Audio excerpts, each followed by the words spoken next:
Hi, this is Jason with Violator Games coming at you with another video game review. And this time we're taking a look at Doom.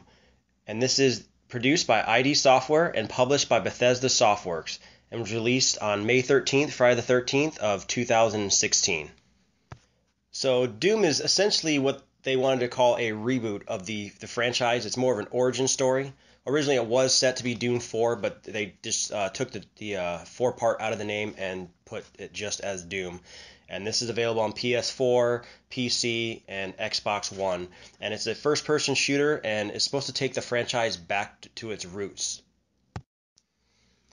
So this game really has 3 major components to it. It has the single player, the multiplayer, and the snap map. And in all honesty, each of these are 3 huge components that could probably almost be reviewed individually. But we'll start with the single player first.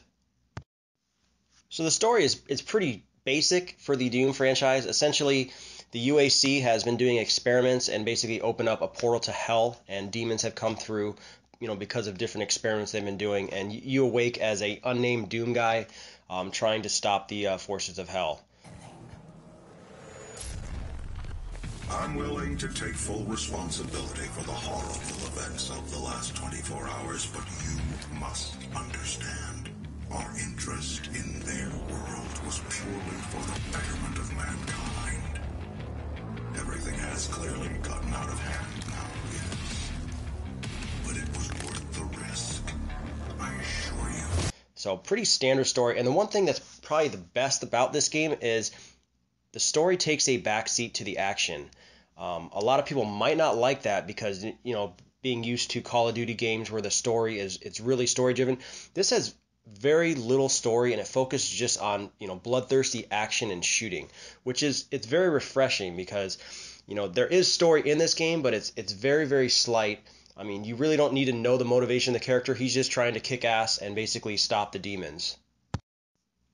So starting off with graphics, the graphics are absolutely beautiful in this game. I mean, this game runs at 60 frames per second. It's very smooth. It's very fast. Now, there has been some frame dip on the PS4 and the Xbox 360 versions. I have noticed it just once on the PS4, but overall, it does run super smooth, and it is probably one of the most pretty games you will see on the PlayStation 4.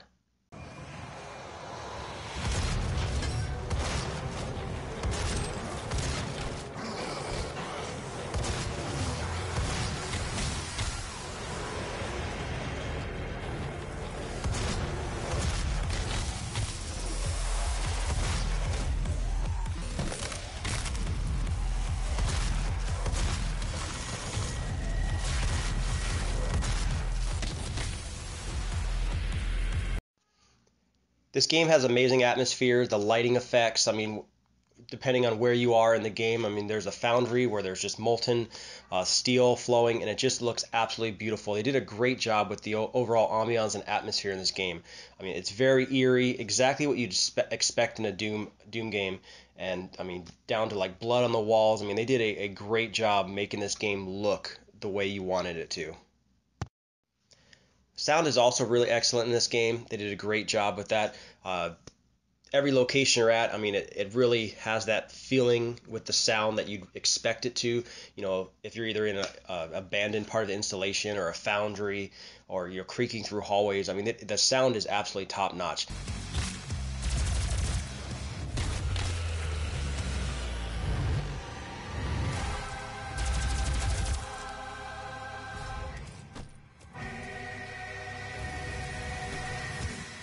The only part where the sound probably falters is the gun sounds don't sound as good as you really want them to. I mean, when you fire off a shotgun, you really think you're going to get that boom, and all the guns are kind of weak when it comes to the sounds of the firing effects. But overall, the sound helps with the graphics, making a great overall ambiance to the game. The gameplay is also fantastic in this game. Very fast paced, very smooth. The game is basically more of a game where you're going to push forward. You're not going to sit back. This is not a Call of Duty game where you're going to hide behind cover and let the enemies come to you. The enemies will swarm you. You have to push forward. You have to kill them, get the ammo, do glory kills to get extra health, especially on some of the harder difficulties to push forward. I mean, they really did a great job with making this game a fast-paced game, very much like the original games in the series. One thing I was worried about with the gameplay would be the level design. I thought with being in a Mars facility and hallways and stuff, the the scenery would get boring, and that's not the case at all. They definitely did a good job varying it up. I mean, you're going through different parts of the installation. They're very different. Foundries, going through computer sections, you go to hell. I mean, they did a really good job. And like I said, with the graphics and the sound, it really makes you feel like you're there. And the levels are also very vertical. There's lots of sections in the game where, you're not just moving around, left and right. You're going up, down, jumping down huge distances. And it's something I didn't expect. And it really helps because a lot of this game is going to be about exploring. There are tons of stuff for you to get in the game.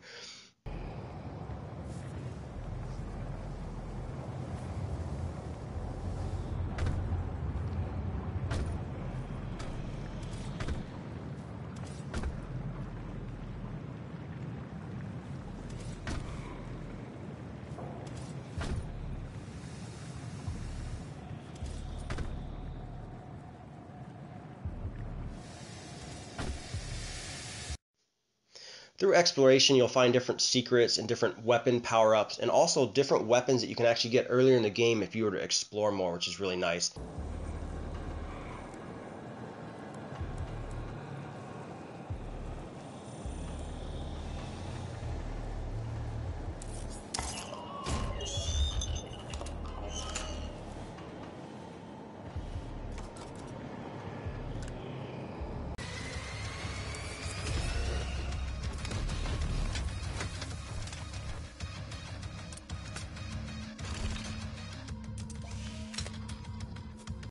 Through the gameplay, you also will earn points, and through secret locations, you'll earn extra little points to actually upgrade your weapons, your armor, and then later in the game, you'll find runes, which are actually different abilities you can actually enable, and you can also upgrade those as well. And they have rune trials where you'll find the rune, and you'll actually play through a little game type to try and earn that rune, and then you can actually enable that on your character.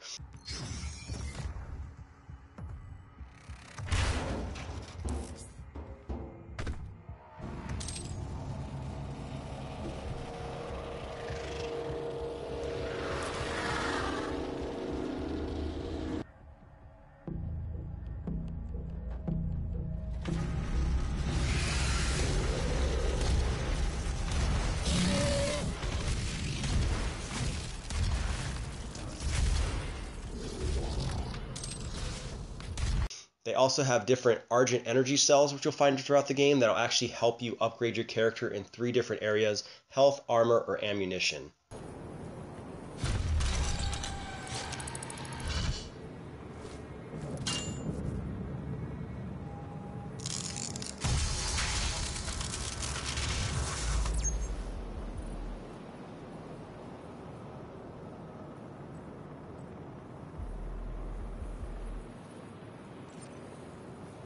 They also have little Doom Guy characters that are almost like a pop vinyl toy that you'd find at a toy store, and you find those throughout the game, and they'll actually open up little sections in the main menu where you can actually look at different character models.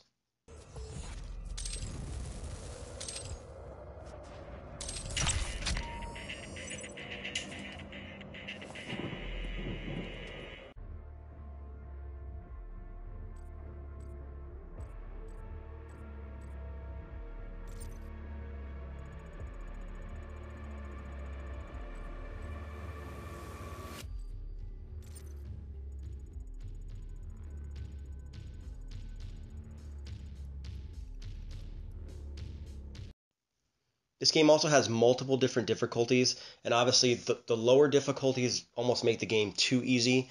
I played on the lowest difficulty setting once, and I went through the game without dying at all by an enemy character. The only time I actually died was some of the platforming sections in the game. I'd actually fall off a cliff, or there was a lot of smoke effects, and you didn't know there was a cliff coming. But once you get to the more harder difficulties, this game is extremely challenging. And on average, looking for all the different secrets you can find in the game, you're looking at about 10 to 13 hours of gameplay, which is really nice for a single player campaign. And like I said, the secrets are, all over in these maps. They also give you an auto map to help find these secrets, and it gives you a little listing of the different things you need to do. There's different challenges to earn extra points to upgrade your weapons on the auto map. So you can kind of keep track of what you're doing and what you're not doing.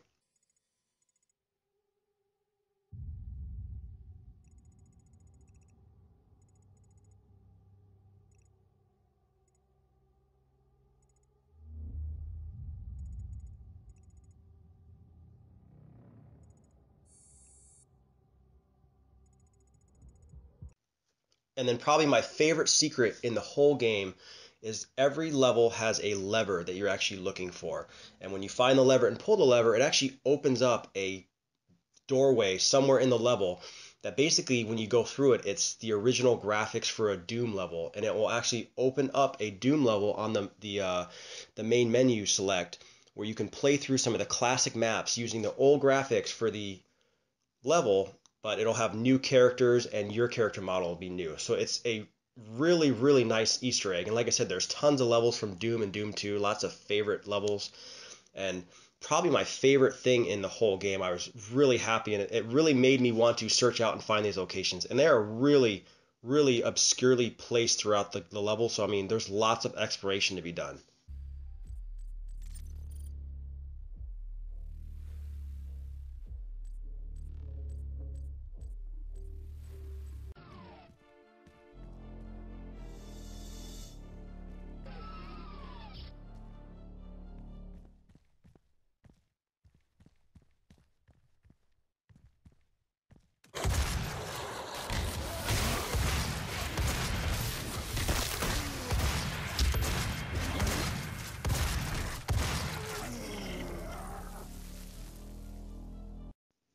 You also get a ton of weapons in this game to use. You start off with a pistol, which is probably the most underpowered pistol in video game history.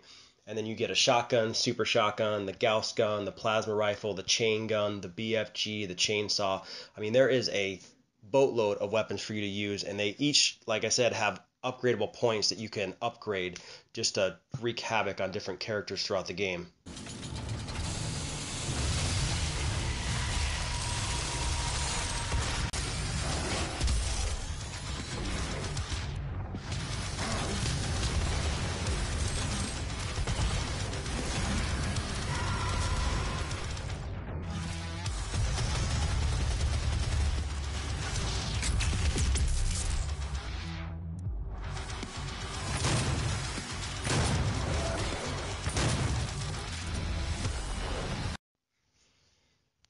Like I said, throughout the 10 to 13 hour campaign, you also encounter some really, really epic boss battles, which I really enjoyed. I wasn't really expecting them done the way they did them, but it was a really nice treat.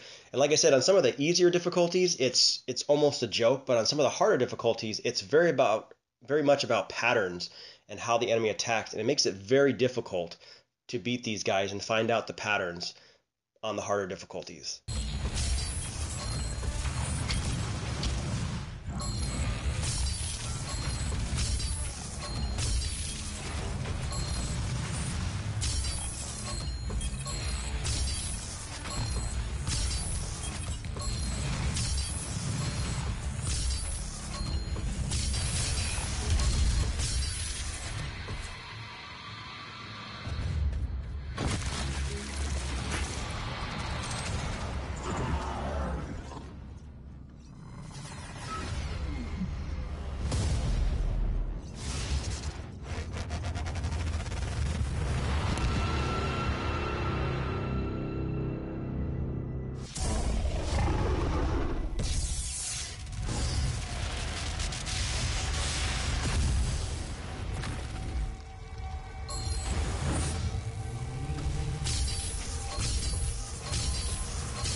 The next big section of the game is multiplayer, and this is one of the points of interest where a lot of people didn't like the way multiplayer is going, especially after the beta. I'm not one of those people. I actually enjoyed it extensively in the beta, but pretty standard multiplayer. This is where a lot of people do not like the game. They think that the multiplayer is just too much like Halo, and I strongly disagree with that. I mean, I understand the points that they are arguing, but I do think it's fresh enough where you will like it. If you get to play it, several hours. Don't just play it one match and make your opinion based off that. You definitely have to kind of delve into the different modes and find something you like. But there is quite a bit of substance in this. One of the articles stated they really liked the old style play where you started off with the basic weapon, you had to find other weapons throughout the map, and that would kind of make those parts of the map like a choke point or a part of interest where everybody would fight around and try and hold. And this game still has that, but it's just done a little bit differently. Now, you get loadouts, and obviously, you can get a rocket launcher, shotguns, they have vortex rifles, tons of different weapons to choose with. And I really like the way they did this. And they kind of replaced that super weapon on the map, like the rocket launcher of old, with different things called demon runes and power weapons. And a demon rune is essentially a rune that gets dropped in the map at a certain time, and if you pick it up, you can become a demon and just wreak all hell on the opposing team. And you can kill the demon and then steal the demon rune back from them. Oh shit.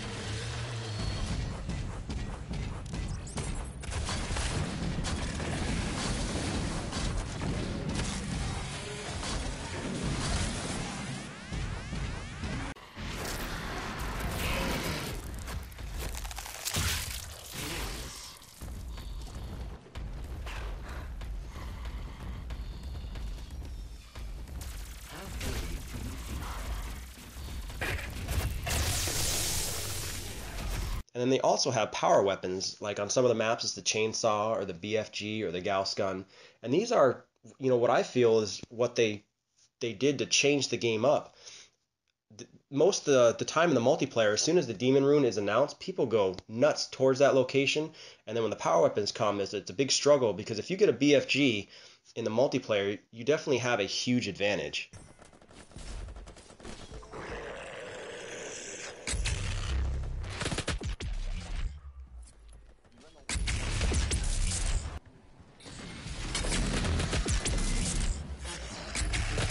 Double kill, nice.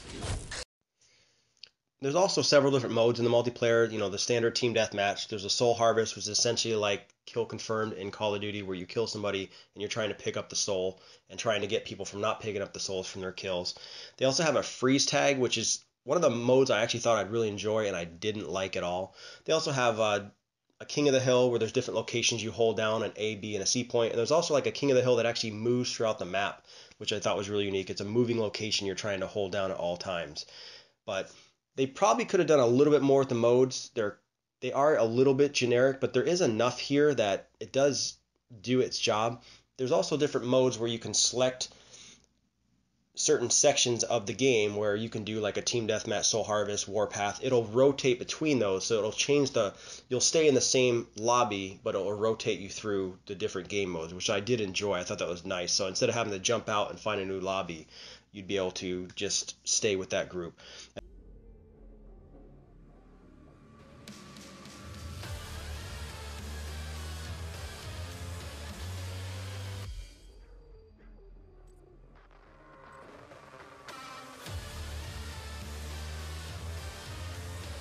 And that's one of the multiplayer's biggest faults. The matchmaking is extremely excruciating. It takes forever to find a map. I don't know if it's something wrong with the server, or I really hope they're going to fix this, because this is probably the biggest downfall with the multiplayer. When the game came out, I was waiting 5-10 minutes just for a game to start up, and it's absolutely ridiculous. As well as the intermission in between the games, it's very, very long.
In matchmaking, map rotation is also an issue.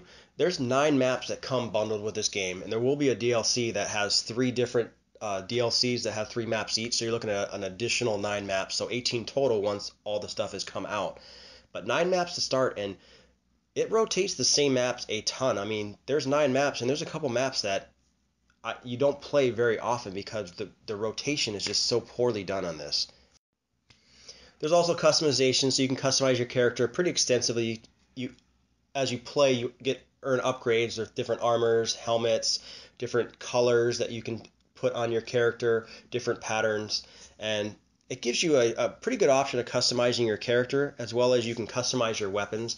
The only weird thing is there's really no rhyme or reason of how you get these.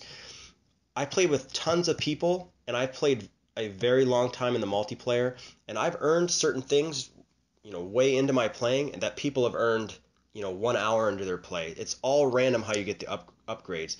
So it doesn't really reward the players for leveling up that much, other than just getting an echelon level, which is essentially a prestige like Call of Duty.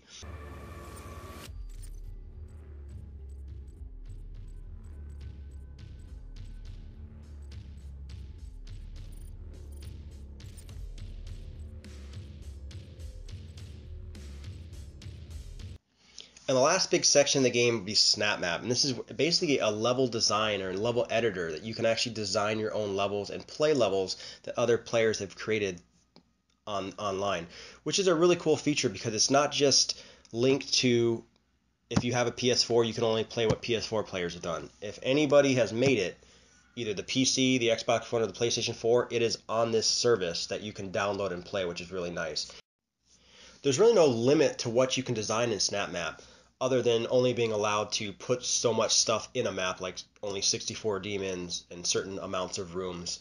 But you can make almost any type of gameplay you really want, down to a single player or co-op level. You can do horde modes or multiplayer maps. They are limited to 4 players, but it's a really nice option.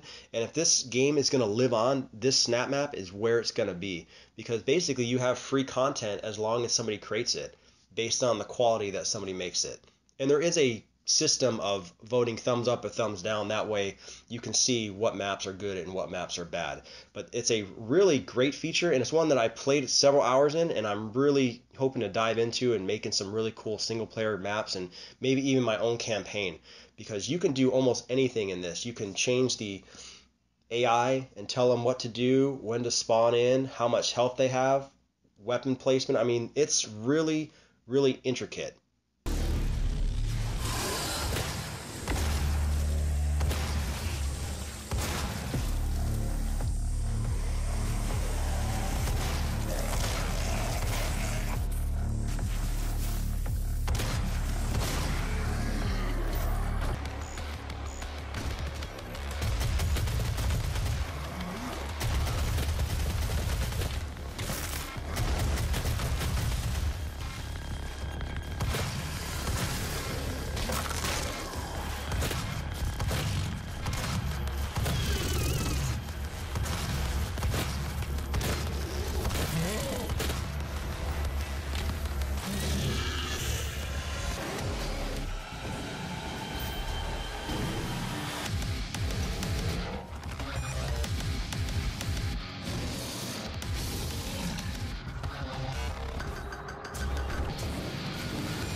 Initiated.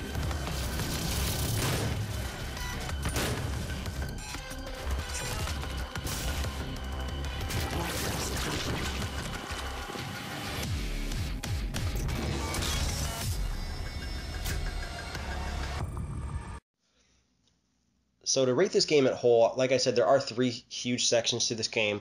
The single player is by far the best part of the game.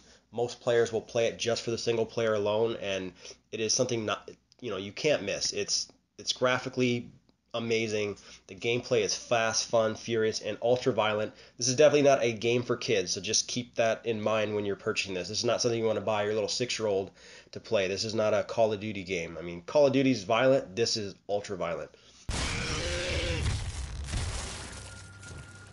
The multiplayer is very, very strong. I just wish it had a little bit better map rotation and matchmaking was a little bit faster. It just seems to take way too long.